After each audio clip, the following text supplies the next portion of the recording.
귀화 면접 심사 평가에는 한국어 능력 평가 부분이 있습니다. 이 부분은 시험 볼 때 면접관이 제시하는 한국 교육 및 전통, 사회적 이슈에 대한 지문을 큰 소리로 읽고 지문 내용과 관련한 면접관의 질문에 답변하는 형식으로 평가합니다. 이 영상은 출입국 면접 심사 시 자주 출제되는 지문 21개를 정리하여 올려드립니다.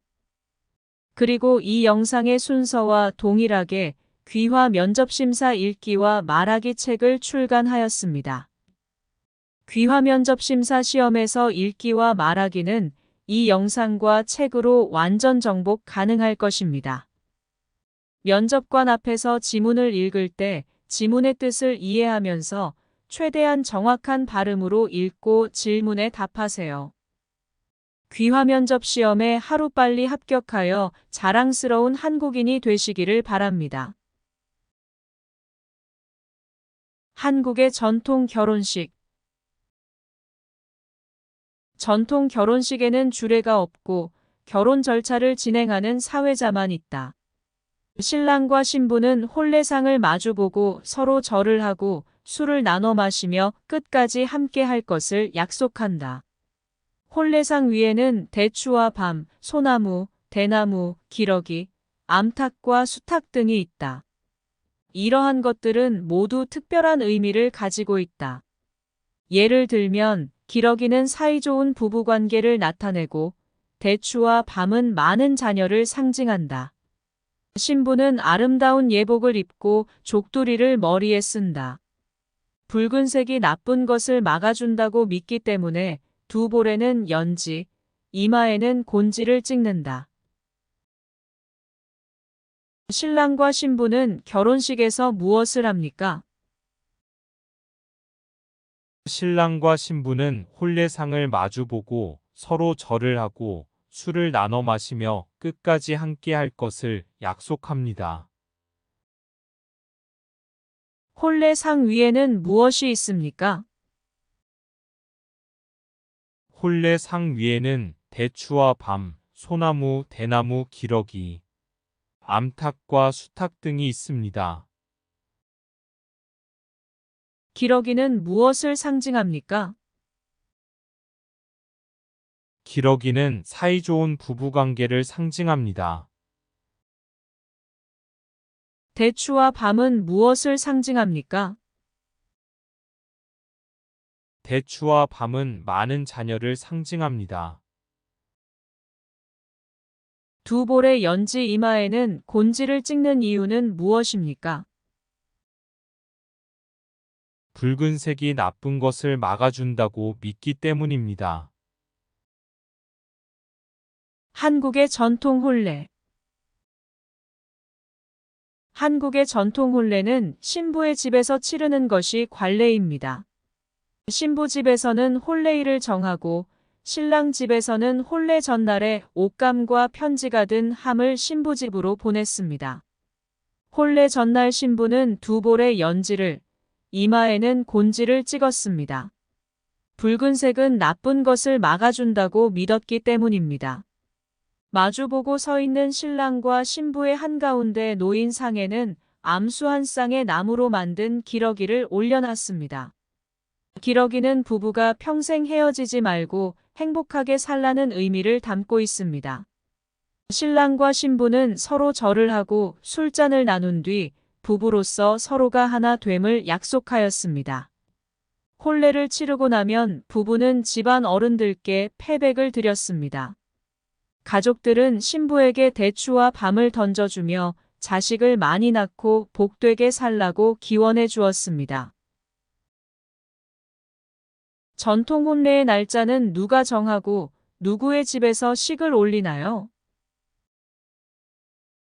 신부 집에서 혼례 날짜를 정하고 혼례식을 올립니다. 신랑이 혼례 전날에 옷감과 편지가 든 것을 신부 집으로 보내는데 이것을 무엇이라고 하나요? 함이라고 합니다. 기러기는 어떤 뜻이 있나요? 부부가 평생 헤어지지 말고 행복하게 살라는 마음을 담고 있습니다. 혼례를 마치고 부부는 집안 어른들께 인사를 드립니다. 이것을 무엇이라고 하나요? 패백입니다. 집안 어른들이 패백을 받을 때 대추와 밤을 던져줍니다. 그 이유는 무엇입니까? 자식을 많이 낳고 복되게 살라는 의미입니다. 한복.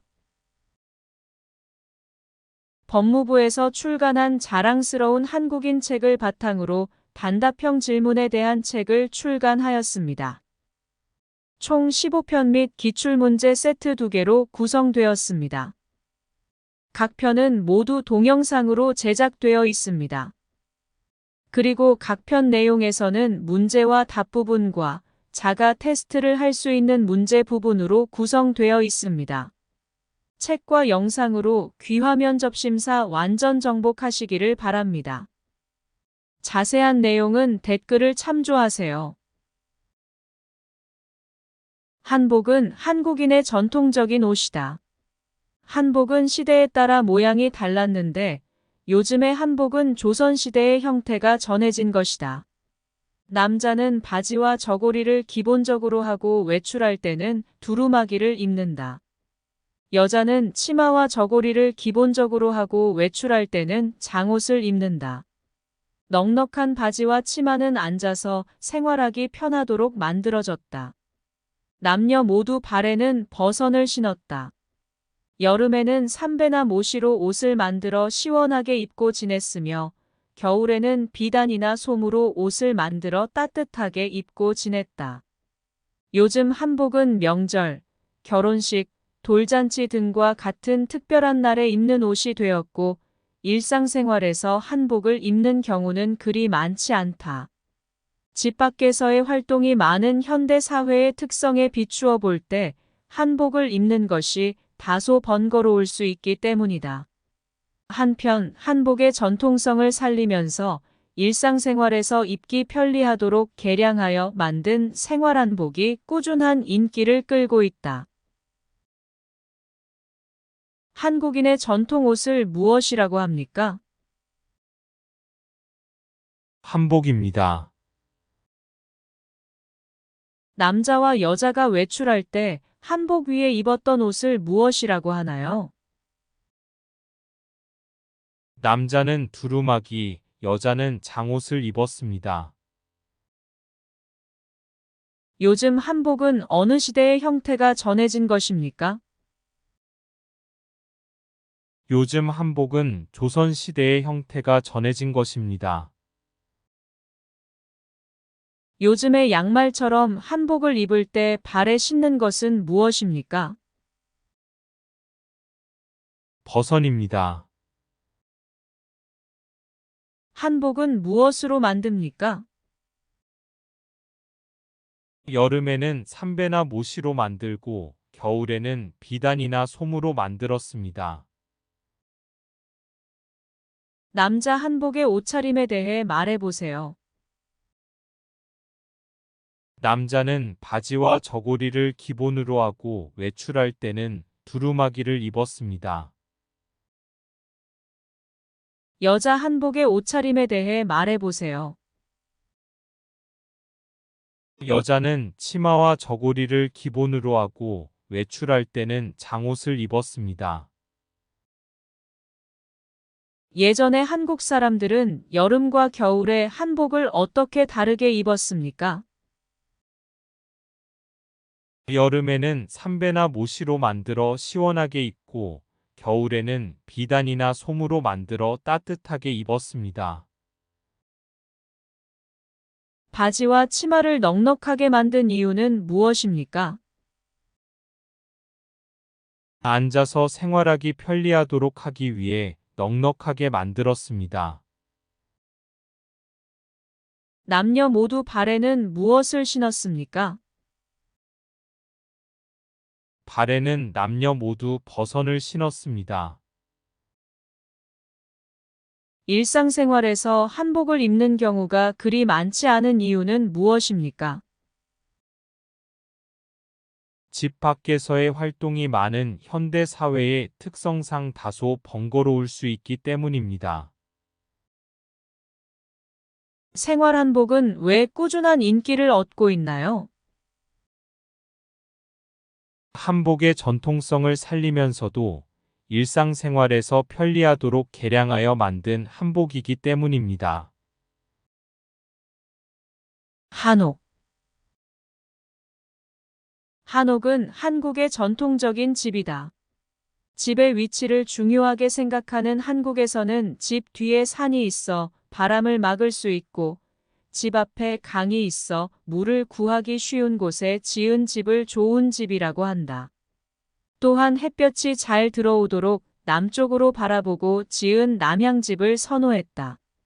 한옥에서는 온돌과 대청마루를 흔히 볼 수 있는데 이는 사계절이 뚜렷한 한국의 기후에 맞춘 것이다. 추운 겨울에는 한국 고유의 난방장치인 온돌이 있어 방을 따뜻하게 하였고 더운 여름에는 바람이 잘 통하는 대청마루에서 주로 생활하며 더위를 피하기도 하였다.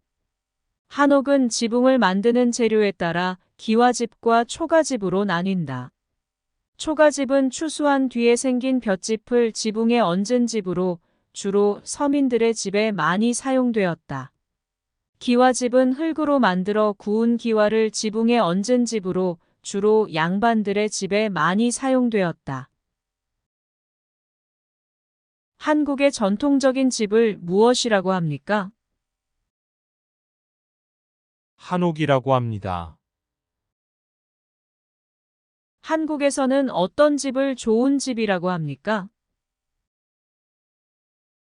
집 뒤에 산이 있어 바람을 막을 수 있고 집 앞에 강이 있어 물을 구하기 쉬운 곳에 지은 집을 좋은 집이라고 합니다. 한국 고유의 난방장치를 무엇이라고 합니까? 온돌이라고 합니다. 한옥에서 온돌은 어떤 역할을 합니까? 추운 겨울에 방을 따뜻하게 해줍니다.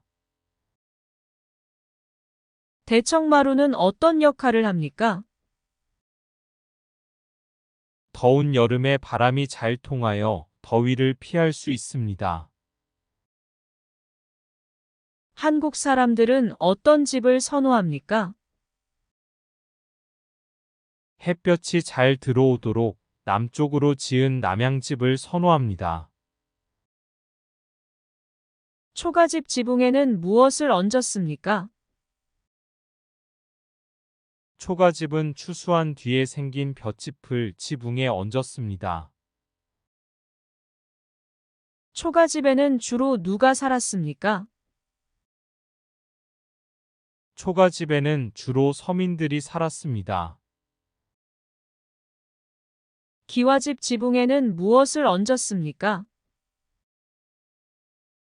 기와집은 흙으로 만들어 구운 기와를 지붕에 얹었습니다.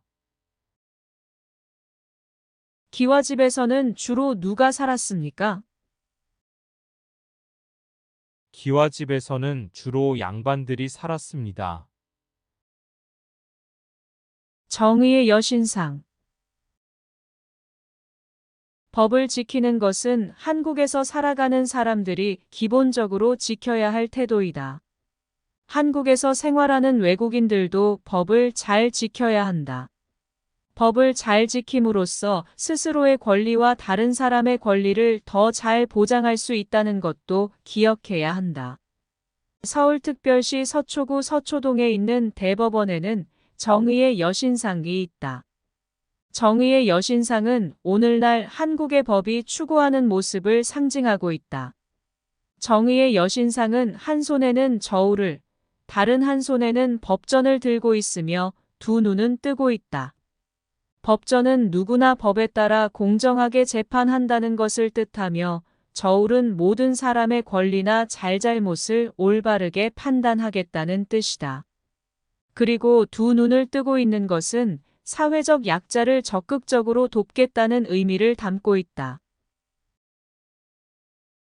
법을 잘 지키면 어떤 점이 좋은가요? 법을 잘 지킴으로써 스스로의 권리와 다른 사람의 권리를 더 잘 보장할 수 있습니다. 대법원은 어디에 있습니까? 서울특별시 서초구 서초동에 있습니다. 대법원 앞에 있는 정의의 여신상은 무엇을 상징하고 있습니까? 정의의 여신상은 한국의 법이 추구하는 모습을 상징하고 있습니다. 정의의 여신상은 어떤 모습입니까? 정의의 여신상은 한 손에는 저울을, 다른 한 손에는 법전을 들고 있으며 두 눈은 뜨고 있습니다. 법전은 무엇을 뜻합니까? 법전은 누구나 법에 따라 공정하게 재판한다는 것을 뜻합니다. 저울은 무엇을 뜻합니까? 저울은 모든 사람의 권리나 잘잘못을 올바르게 판단하겠다는 뜻입니다. 정의의 여신상이 들고 있는 법전과 저울은 무엇을 뜻합니까? 법전은 누구나 법에 따라 공정하게 재판한다는 것을 뜻하며 저울은 모든 사람의 권리나 잘잘못을 올바르게 판단하겠다는 뜻입니다. 정의의 여신상이 두 눈을 뜨고 있는 것은 무슨 의미를 담고 있습니까? 두 눈을 뜨고 있는 것은 사회적 약자를 적극적으로 돕겠다는 의미를 담고 있습니다. 입법부와 사법부. 행정부가 나라 안팎의 여러 가지 일을 처리할 때는 정해진 법에 따라야 한다. 따라서 법을 만드는 역할이 매우 중요한데 이 일을 담당하는 곳을 입법부라고 한다. 한국에서는 국회가 입법부의 역할을 담당하고 있다. 국회는 국민의 뜻을 반영하여 국민 생활에 필요한 법을 만든다. 국회에서 법을 만드는 국회의원의 임기는 4년이며 대통령과 달리 여러 번 선출될 수 있다. 국회의원은 지역구 국회의원과 비례대표 국회의원으로 구분된다. 국회에서 만들어진 법을 잘 지키도록 하기 위해서 사람들이 법을 잘 따랐는지 어겼는지를 판단하는 기관이 필요하다. 사법부는 법을 해석하고 적용하여 법에 따라 분쟁을 해결하는 곳이다. 한국에서 사법부의 역할을 담당하는 곳은 법원이며 재판을 통해 판결을 내리는 사람을 판사라고 부른다. 판사는 법과 양심에 따라 공정한 판결을 내리기 위해 노력해야 한다. 법원의 종류에는 대법원, 고등법원, 지방법원, 가정법원 등이 있다. 윗글은 무엇에 관한 글입니까? 법을 만드는 입법부와 재판을 하는 사법부에 관한 글입니다. 입법부의 역할은 무엇이고 그 역할은 어디에서 담당하고 있습니까? 입법부는 법을 만드는 역할을 하고 국회가 입법부의 역할을 담당하고 있습니다. 입법부는 무엇을 하는 곳입니까? 법을 만드는 일을 담당하는 곳입니다. 국회의원의 임기는 몇 년입니까? 국회의원의 임기는 4년입니다. 사법부는 어떤 곳이며 사법부의 역할을 담당하는 곳은 어디입니까? 사법부는 법을 해석하고 적용하여 법에 따라 분쟁을 해결하는 곳입니다. 사법부의 역할을 담당하는 곳은 법원입니다. 판사는 어떤 사람입니까? 판사는 재판을 통해 판결을 내리는 사람입니다. 법원의 종류에는 무엇이 있습니까? 법원의 종류에는 대법원, 고등법원, 지방법원, 가정법원 등이 있습니다. 지구의 날. 매년 4월 22일은 지구의 날입니다. 지구의 날은 지구 환경 오염 문제를 심각하게 생각하는 자연보호자들이 만든 날입니다. 저희 가게는 내일인 4월 22일 지구의 날을 맞이하여 비닐봉투 없는 날 캠페인을 합니다. 저희 가게에서는 내일 지구의 날을 맞이하여 비닐봉투를 제공하지 않으니 손님들께서는 장바구니를 준비해 주시기 바랍니다. 여러분, 비닐은 소각할 경우 유해 물질이 발생할 뿐 아니라 땅속에 묻는다고 하여도 분해되는데 몇백 년이 걸린다고 합니다. 이제 우리가 왜 비닐봉투 대신에 장바구니를 사용해야 하는지 아시겠죠?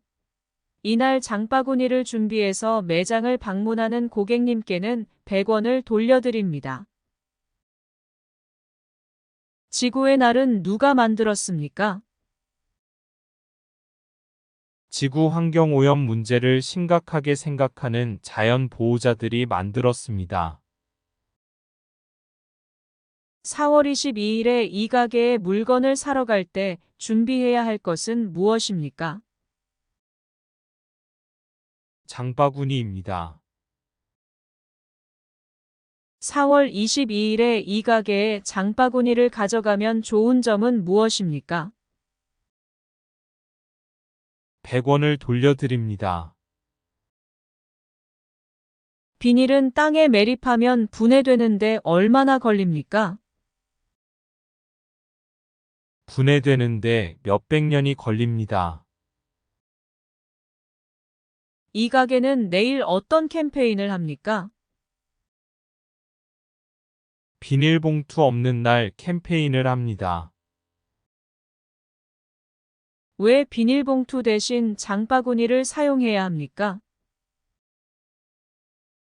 비닐은 소각할 경우 유해물질이 발생할 뿐만 아니라 땅 속에 묻는다고 하여도 분해되는데 몇백 년이 걸리기 때문입니다. 지구의 날은 언제입니까?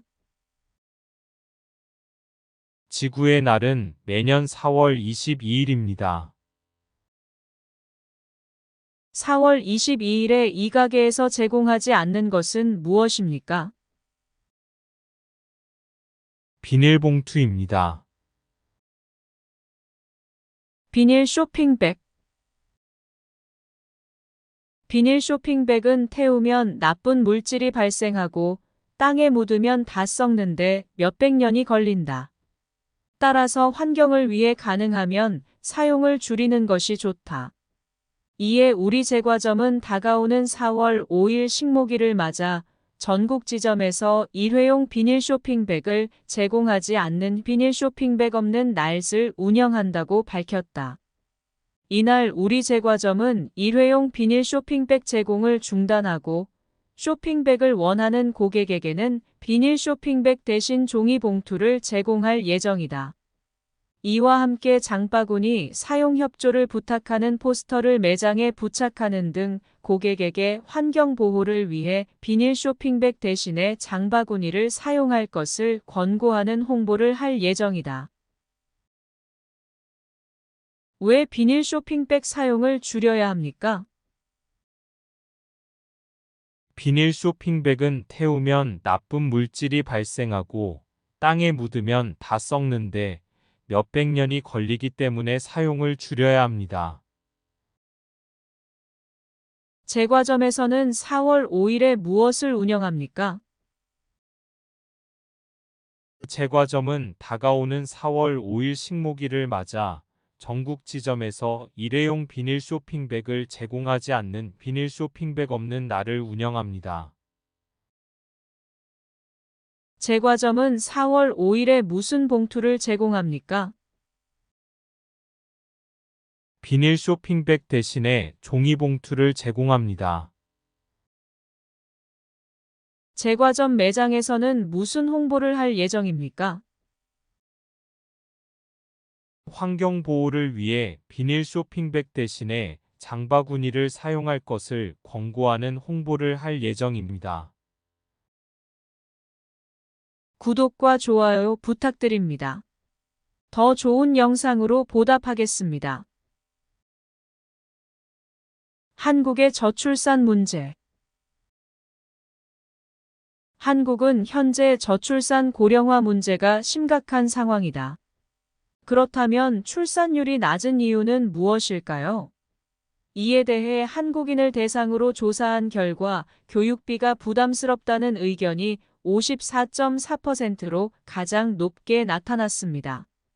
그 다음으로 맞벌이 가정의 증가로 특히 여성들이 일과 양육을 동시에 하는 것이 어려워서라는 응답이 그 뒤를 이었습니다. 세 번째로 많은 응답은 정부의 재정적 지원이 적어서라는 대답이었습니다. 끝으로 개인주의가 확산됨에 따라 자녀의 얽매인 삶이 싫어서라는 응답은 가장 적게 나타났습니다. 전문가들은 저출산 문제를 해결하기 위해서는 정부가 사교육비를 줄일 수 있도록 하고 일하는 여성들이 맘 놓고 일할 수 있도록 정부가 지원을 아끼지 않아야 할 것이라고 말했습니다. 조사 결과 가장 높게 나온 의견은 무엇입니까? 교육비가 부담스럽다는 의견이 가장 높게 나왔습니다. 출산율이 낮은 두 번째 이유는 무엇입니까? 맞벌이 가정의 증가로 특히 여성들이 일과 양육을 동시에 하는 것이 어려워서입니다. 정부의 재정적 지원이 적어서라는 응답은 몇 번째입니까? 세 번째입니다. 조사 결과 가장 적게 나온 의견은 무엇입니까? 개인주의가 확산됨에 따라 자녀의 얽매인 삶이 싫어서라는 의견입니다. 전문가들은 저출산 문제를 해결하기 위해 정부가 어떻게 해야 한다고 했습니까? 정부가 사교육비를 줄일 수 있도록 하고 일하는 여성들이 맘 놓고 일할 수 있도록 정부가 지원을 아끼지 않아야 한다고 했습니다. 조기 교육. 아이가 많이 컸네요. 네, 이제는 밥을 먹여주지 않아도 혼자서 잘 먹어요. 내년이면 벌써 유치원에 들어가요. 그래요? 이제 다 키우셨네요. 그럼 아이한테 따로 가르치는 게 있어요? 요즘은 아이가 읽고 쓸 수 있도록 한글을 미리 가르치는 사람들도 있더라고요. 아니요. 저는 조기 교육이 꼭 필요한지 잘 모르겠어요. 아이가 스트레스 받을까봐 걱정도 되고요. 스트레스 받지 않도록 신경만 쓰면 조기 교육이 좋은 점도 많대요. 자신감도 키울 수 있고 이것저것 배우면서 소질도 빨리 발견할 수 있고요. 남자가 무엇을 걱정합니까? 아이가 스트레스 받을까봐 걱정합니다. 아이가 일찍 교육을 받으면 좋은 점은 무엇입니까? 자신감도 키울 수 있고 이것저것 배우면서 소질도 빨리 발견할 수 있습니다. 아이가 언제 유치원에 갑니까? 아이는 내년에 유치원에 갑니다. 아이한테 따로 가르치는 것이 있습니까? 아이한테 따로 가르치는 것이 없습니다. 남자와 여자는 무엇에 대하여 이야기합니까? 조기 교육에 대해 이야기합니다. 저출산. 저출산 현상은 태어나는 아이의 수가 감소하여 국가의 출산율이 낮아지는 것을 말합니다. 한국은 현재 출산율이 1.4% 미만으로 초저출산 사회에 들어섰습니다. 또한 의료기술의 발달과 1인당 소득의 증가로 노령 인구가 계속 늘어나는 추세인데 그들을 부양할 젊은 세대의 비율은 줄어들고 있어 저출산 현상이 심각한 사회 문제로 대두되고 있습니다. 조사 결과 저출산 현상의 원인으로는 양육 비용의 부담이 31.2%로 가장 많았고 취업난과 고용 불안정, 일과 가정의 양립이 어려운 사회문화 여성 위주의 육아 및 가사 부담 등이 뒤를 이었습니다. 따라서 저출산 문제를 해결하기 위해서는 사회 구성원 모두가 인식의 변화를 위해 노력해야 하며 정부가 제도적, 금전적 지원을 아끼지 않아야 합니다. 저출산 현상은 무엇입니까? 저출산 현상은 태어나는 아이의 수가 감소하여 국가의 출산율이 낮아지는 것을 말합니다. 노령 인구는 왜 늘어나는 추세입니까? 의료기술의 발달과 1인당 소득의 증가로 노령 인구가 계속 늘어나는 추세입니다. 현재 한국의 출산율은 얼마입니까? 1.4% 미만입니다. 현재 사회 문제로 대두되고 있는 것은 무엇입니까? 저출산 현상이 심각한 사회 문제로 대두되고 있습니다. 저출산 현상의 원인에는 무엇이 있습니까? 양육 비용의 부담, 취업난과 고용 불안정, 일과 가정의 양립이 어려운 사회 문화, 여성 위주의 육아 및 가사 부담 등이 있습니다. 저출산 문제를 해결하기 위해 어떻게 해야 합니까? 사회 구성원 모두가 인식의 변화를 위해 노력해야 하며 정부가 제도적, 금전적 지원을 아끼지 않아야 합니다. 저출산 문제의 가장 큰 원인은 무엇입니까? 양육 비용의 부담이 가장 큽니다. 기본 예절. 철수는 할머니 댁에 가기 위해 지하철을 탔습니다. 오늘따라 지하철에 사람이 많았지만 다행히 자리가 하나 비어 있어서 앉을 수 있었습니다. 지하철 노선표를 보고 있는데 옆에 앉은 아저씨가 큰 목소리로 통화를 했습니다.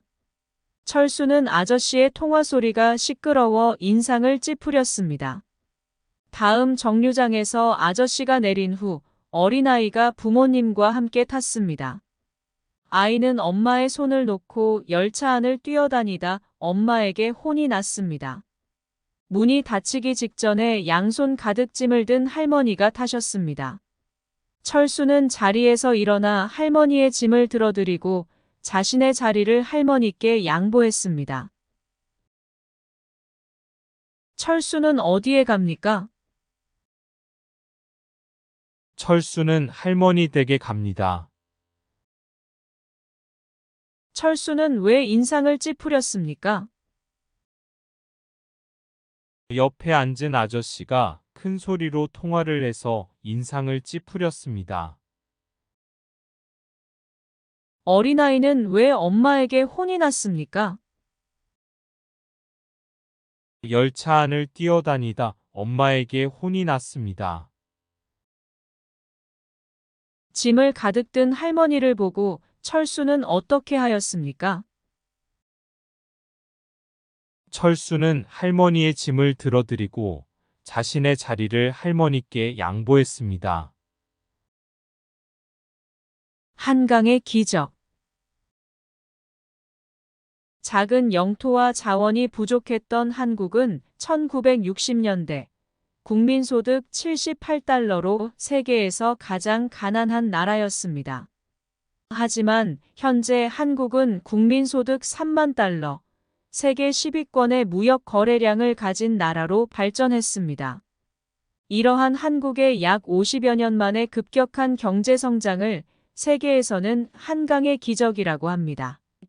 현재 한국은 조선업계 세계 1위, 반도체 매출 세계 1위, 세계 최대의 IT 강국 등 세계 최고의 기술을 가진 나라입니다. 또한 1988년과 2002년에는 서울 올림픽과 월드컵을 주최하여 세계적으로 이름을 알렸습니다. 하지만 한국에도 어려움은 있었습니다. 90년대 외국에서 무리하게 돈을 빌려 투자하는 바람에 1997년 12월 국제통화기금에서 돈을 빌렸고, 한국은 IMF의 관리를 받는 나라가 되었습니다. 하지만 이러한 경제 위기를 극복하기 위해 국민들은 자발적으로 금 모으기 운동, 달러 모으기 운동 등을 하며 위기를 이겨내기 위해 한마음으로 노력했습니다. 그 결과 한국은 IMF의 돈을 모두 갚아 위기를 이겨내고 위기 이후 더 단단한 경제 강국이 되었습니다. 한강의 기적은 무엇입니까? 한국의 약 50여 년 만에 급격한 경제 성장을 말합니다. 현재 한국의 국민소득은 얼마입니까? 현재 한국의 국민소득은 3만 달러입니다. 현재 한국은 어떠한 나라입니까? 현재 한국은 조선업계 세계 1위, 반도체 매출 세계 1위, 세계 최대의 입강국 등 세계 최고의 기술을 가진 나라입니다. 서울 올림픽은 언제 주최하였습니까? 1988년에 서울 올림픽을 주최하였습니다. 월드컵은 언제 주최하였습니까? 2002년에 월드컵을 주최하였습니다. 한국은 언제 IMF의 관리를 받았습니까? 1997년 12월에 IMF의 관리를 받았습니다. IMF 경제 위기를 극복하기 위하여 무슨 운동을 하였습니까? 금 모으기 운동과 달러 모으기 운동을 하였습니다. 한강의 기적. 한국은 1950년대 6.25 전쟁을 겪으면서 산업시설이 대부분 파괴되었다. 세계 여러 나라 사람들은 한국이 가난에서 벗어나기 힘들 것이라고 생각하였다. 그러나 한국인들은 잘 사는 나라를 만들기 위해 열심히 노력하였으며 1970년대부터는 세계가 믿기 어려울 정도로 경제가 빠르게 성장하기 시작하였다. 1960년대에는 1인당 국민 총소득이 79달러에 불과했는데 2020년에는 3만 달러를 넘어서 60년 만에 380배 증가하였다. 이처럼 과거에는 매우 가난했던 한국이 지금처럼 눈부신 성장을 한 것을 가리켜 사람들은 한강의 기적이라고 부른다. 1950년대 한국의 산업시설이 대부분 파괴된 원인은 무엇입니까? 6.25 전쟁을 겪으면서 대부분 산업시설이 파괴되었습니다. 한국이 가난에서 벗어나기 힘들거라 하였지만 언제부터 경제가 빠르게 성장하기 시작하였습니까? 1970년대부터 세계가 믿기 어려울 정도로 빠르게 성장하기 시작하였습니다. 한국의 국민 총소득은 60년 만에 몇 배가 되었습니까? 380배가 되었습니다. 무엇을 한강의 기적이라고 합니까? 과거에는 매우 가난했던 한국이 지금처럼 눈부신 성장을 한 것을 가리켜 사람들은 한강의 기적이라고 합니다. 한국의 가족. 한국 사람들이 가족을 소중하게 생각하는 것은 옛날이나 지금이나 마찬가지입니다. 그렇지만 가족의 모습은 많이 달라졌습니다. 전통적으로 한국에서는 아들이 결혼한 후에도 부모님을 모시고 살았기 때문에 한 집에 할아버지, 할머니부터 손자, 손녀까지 3대가 같이 사는 대가족의 형태였습니다. 전통적인 대가족은 아버지가 가장이 되어 가족을 책임지고 어머니는 집에서 가사를 전담했으며 가족 모두 아버지에게 복종하는 가부장적인 분위기였습니다. 그리고 가족을 이어가는 것은 남자라고 생각해서 아들을 선호했습니다. 이에 반해 요즘은 결혼하지 않은 자녀와 부모, 이렇게 이대가 같이 생활하는 핵가족의 형태가 가장 많습니다. 결혼하기 전까지만 부모와 같이 살고 결혼을 하면 대부분 부모한테서 분가하기 때문입니다. 이런 핵가족의 특징은 부부가 중요한 일을 함께 결정하고 가사를 분담하며 아들과 딸을 차별하지 않는다는 점입니다. 이는 맞벌이 부부가 많아지면서 가족과 사회에서 여자의 역할이 커졌기 때문이라고 할 수 있습니다. 어떤 것을 대가족이라고 합니까? 한 집에서 할아버지, 할머니부터 손자, 손녀까지 3대가 같이 사는 것을 대가족이라고 합니다. 전통적인 대가족은 어떤 분위기였습니까? 가족 모두 아버지에게 복종하는 가부장적인 분위기였습니다. 전통적으로 한국 사람들은 누구를 선호했습니까? 아들을 선호했습니다. 요즘은 어떤 가족 형태가 많습니까? 결혼하지 않은 자녀와 부모, 이렇게 이대가 같이 생활하는 핵가족 형태가 많습니다. 어떤 것을 대가족이라고 합니까? 한 집에서 할아버지, 할머니부터 손자, 손녀까지 3대가 같이 사는 것을 대가족이라고 합니다. 한국의 예절.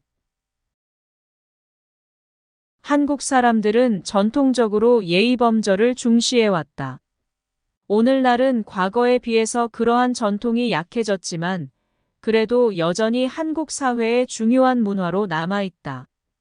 예를 들어 한국에서는 나이가 어린 사람은 나이가 많은 사람 앞에서는 담배를 피우지 않고 나이가 많은 사람이 술을 따라주면 두 손으로 잔을 들어받는다.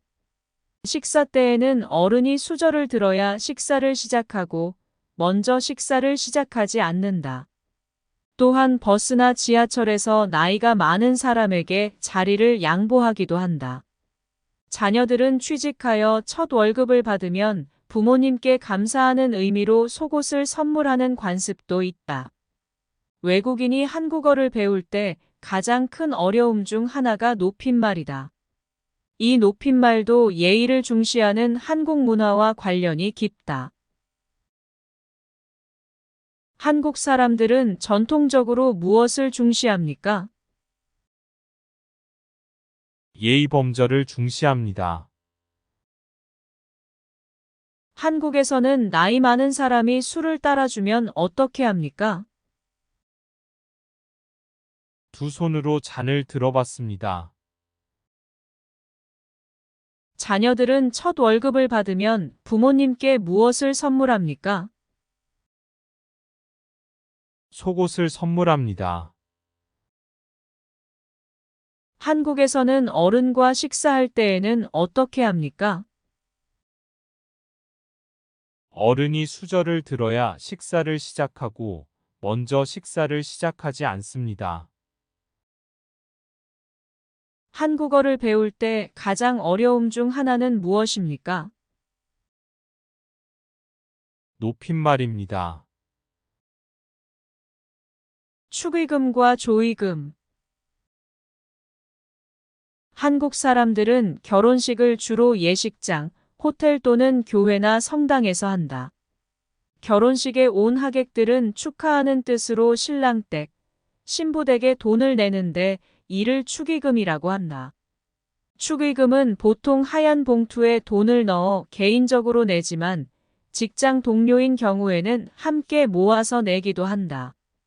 일반적으로 봉투에 축화혼이라고 적는다. 한국 사람들은 장례식을 주로 장례식장에서 한다. 빈소를 방문한 사람들은 위로의 뜻으로 돈을 내는데 이를 조의금이라고 한다. 조의금은 보통 하얀 봉투에 돈을 넣어 봉투 겉면에 부의라고 적는다. 결혼식에 온 하객들이 축하하는 뜻으로 내는 돈을 무엇이라고 합니까? 축의금이라고 합니다. 축의금 봉투에는 무엇이라고 적습니까? 축하혼이라고 적습니다. 무엇을 조의금이라고 합니까? 빈소를 방문한 사람들이 위로의 뜻으로 내는 돈을 조의금이라고 합니다. 조의금 봉투에는 무엇이라고 적습니까? 부의라고 적습니다. 한국의 직장 생활. 한국은 2004년 주 5일 근무제를 시작하였다. 물론 지금도 토요일에 근무하는 회사도 있지만 대다수의 회사들은 월요일부터 금요일까지 주 5일 근무를 한다. 근무 시간은 보통 오전 9시부터 오후 6시까지이지만 밤 늦게까지 근무하는 경우가 많다. 한국의 직장에서는 직함에 따라 수직 관계가 분명하지만 직함과 나이에 상관없이 서로 존댓말을 사용하며 개인적으로 친해져도 직장 안에서는 대리님, 과장님과 같은 직함을 호칭으로 사용한다. 또한 오랜 시간을 함께 일하는 만큼 직장 안에서의 대인 관계를 중요하게 생각하는데, 그래서 직장 동료의 상사와의 점심 식사와 회식을 중요하게 생각한다. 한국은 언제부터 주 5일 근무제를 시작하였습니까? 2004년부터 주 5일 근무제를 시작하였습니다. 한국의 근무 시간은 몇 시부터입니까? 오전 9시부터입니다. 한국은 직장 안에서 어떤 호칭을 사용합니까? 대리님, 과장님과 같은 직함을 호칭으로 사용합니다. 한국은 직장 안에서 무엇을 중요하게 생각합니까? 대인 관계를 중요하게 생각하는데, 그래서 점심 식사와 회식을 중요하게 생각합니다. 지구온난화와 환경보호. 사계절이 뚜렷했던 한국은 21세기에 접어들면서 여름과 겨울은 길어지고 봄과 가을은 점점 짧아지고 있다. 과학자들은 지구온난화에서 그 원인을 찾고 있는데, 지구온난화는 지구의 기온이 조금씩 상승하는 현상을 말한다. 지구온난화로 인해 세계 곳곳에서 이상 기후가 나타나고 있다. 예를 들어 미국과 유럽의 여러 나라에서 여름 최고 기온이 50시까지 오르는가 하면 겨울에는 폭설과 한파로 큰 피해를 입기도 한다. 전문가의 말에 따르면 이러한 이상 기후는 환경오염 때문이라고 한다. 환경오염과 지구온난화를 막기 위해서는 개인과 정부의 많은 노력이 필요하다. 정부와 기업은 석유와 석탄을 대신할 대체 에너지 개발에 힘써야 한다. 그리고 우리는 환경 보호를 위해 일회용품 사용을 줄여야 한다. 또한 차량 이부제를 실시하는 등 배기가스를 줄이는 노력이 필요하다. 윗글은 어떤 내용의 글입니까? 지구온난화 현상과 환경보호에 대한 글입니다. 21세기에 접어들면서 한국은 어떤 현상이 나타났습니까? 여름과 겨울은 길어지고 봄과 가을은 점점 짧아지는 현상이 나타났습니다. 지구온난화란 무엇입니까? 지구의 기온이 조금씩 상승하는 현상을 말합니다. 지구온난화는 무엇 때문에 나타납니까? 환경오염 때문입니다. 지구온난화를 줄이는 방법에는 무엇이 있습니까? 석유와 석탄을 대신할 대체 에너지를 개발해야 하고 일회용품 사용을 줄이며 배기가스를 줄여야 합니다. 남강의 유등축제. 남강은 경상남도 진주에 있는 강이다. 이곳에서는 매년 10월 1일부터 13일까지 진주 남강 유등축제가 개최된다. 옛날부터 진주 사람들이 남강에 유등을 띄우는 풍습이 있었는데 이것이 유래가 되어 2002년에 처음으로 유당축제가 시작되었다. 축제 기간 동안 남강의 다양한 유등이 전시되고 불꽃놀이도 한다. 또한 직접 참여하는 체험 행사도 열리는데 유등을 만들어 소원을 적은 후에 강에 띄우는 행사가 가장 인기가 많다. 남강의 유등축제는 언제 개최됩니까? 매년 10월 1일부터 13일까지 개최됩니다. 남강의 유등축제는 언제부터 시작되었습니까? 2002년부터 시작되었습니다. 축제 기간 동안 어떤 행사들이 있습니까? 다양한 유등이 전시되고 불꽃놀이도 하며 소원을 적은 유등을 강에 띄우는 행사도 있습니다. 축제에서 가장 인기가 많은 것은 무엇입니까? 유등을 만들어 소원을 적은 후에 강에 띄우는 행사입니다. 감사합니다. 귀화 면접 심사 꼭 합격하시어 하루빨리 국적 취득하시기를 바랍니다.